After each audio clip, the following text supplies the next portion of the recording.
My name is Megan Mineart, and my research is on felon disenfranchisement.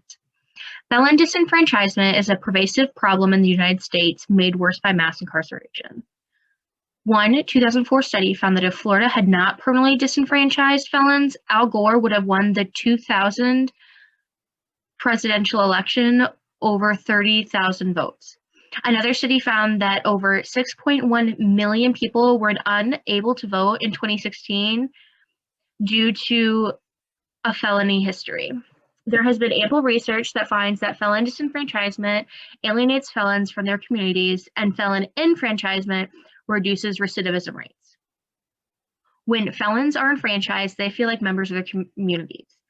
And when individuals feel like members of a community, they are more likely to engage positively with that community, thus reducing recidivism rates in states that enfranchise felons. The 2000s and 2010s have seen many states reforming their felon disenfranchisement laws as a result of this research.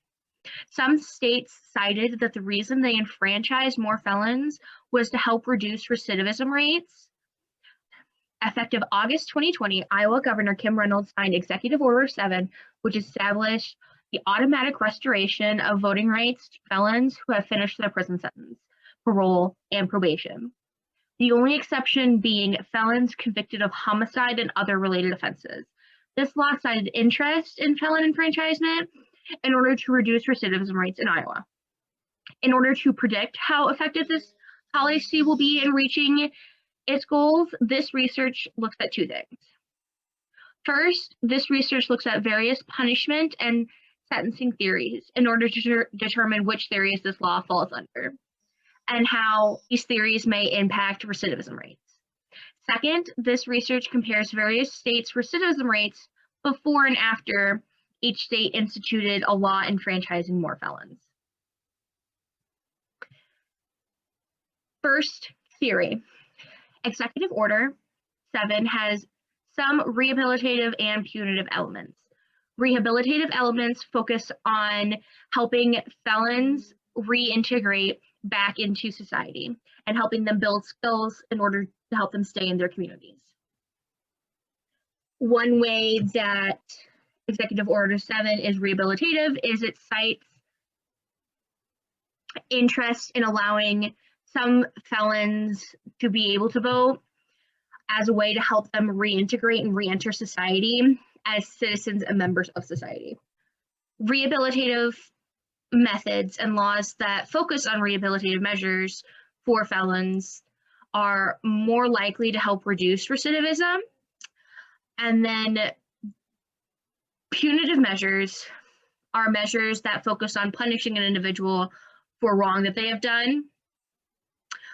There are three different kinds. There is retribution, deterrence, and incapacitation. Executive Order 7 has punitive elements as it does not allow felons who have been convicted of homicide and other related offenses. And the theory I attribute to the punitive measures in Executive Order 7 is retribution. It is retribution as it does not outline the reasons as to why some felons have the right to vote and others do not, as well as excluding individuals who have been convicted of homicide and other related offenses reinforces the idea that these offenders are not meant to be members of society. And it's not deterrence or incapacitation, as felon disenfranchisement is not a true deterrent of crime, and this law does not incapacitate felons by incarcerating them. There are multiple ways to define and measure recidivism rates. The first way I look at recidivism is by rearrest. The two states that I look at that define recidivism as rearrest are Rhode Island and Delaware. Rhode Island is in blue, Delaware is in orange.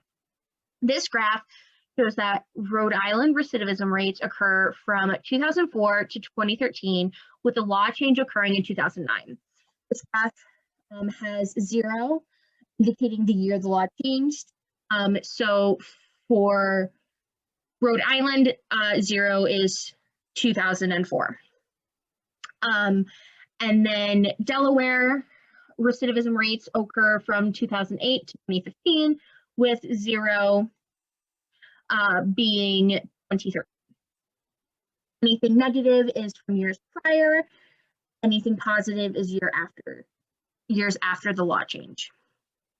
While there's a slight spike in Rhode Island's recidivism rates after the law changed, the overall trend shows that recidivism rates dropped slightly after the implementation of the new law. For Delaware, we see there is a spike in recidivism rates 2 years prior the law change, right? From 2 years prior to the law change to the year of the law change, recidivism rates dropped by 3.5%. And then from the year the law changed to 2 years after, recidivism rates dropped by 4.1%. This indicates that the law change may have contributed to a larger reduction in recidivism rates, seeing as the recidivism rates dropped more in the 2 years after the law change rather than the 2 years before. However, since this comparison cannot control for other variables such as national trends in recidivism, as well as unemployment rates and housing, this is largely inconclusive. The next definition of recidivism I look at is reincarceration within 3 years. So this graph up here shows the 2 states I'm looking at, which is Maryland and Virginia. Maryland is in blue, Virginia is in orange. Maryland shows recidivism rates from 2004 to 2009, with 0 right here being the year the law changed, which was 2007. Virginia shows recidivism rates from 2010 to 2015, with the law change occurring in 2013. Graph shows that there is little to no change after enfranchising felons for reincarceration rates, as Maryland data shows a slight but steady reduction in recidivism, while Virginia shows no change. The reason that Maryland inevitably does not show a reduction in recidivism rates due to the law change is, one, the recidivism rates were already decreasing prior to the law change. There's actually a spike the year the law changed, and if you look at this graph down here, recidivism rates nationally were already dropping. So from the 3-year recidivism rates are right here from 2005, 2010, 2012, they dropped. So this indicates that recidivism rates, the Maryland recidivism rates, could have been a just a natural trend going on at the time in reducing recidivism rates nationally. The national recidivism rates cannot be compared to the other 3 states, as it is specifically for reincarceration and is only for years between 2005 and 2012, which Maryland falls under, Virginia does not. And Virginia shows little to no change in their recidivism rates after the law change. This could be because of the specific law put into place.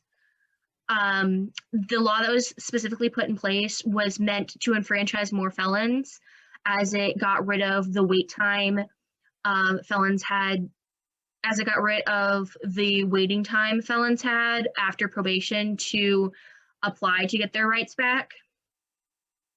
But one thing that the law did was it required individuals to have all fines, fees, and restitutions paid off before getting their rights back. This is a problem, as a majority of felons and just individuals exiting the criminal justice system are unable to pay all fines, fees, and restitutions back directly after finishing probation, and it usually takes several years for them to finish paying all of that off. So it actually may have um, disenfranchised more people rather than enfranchising more people.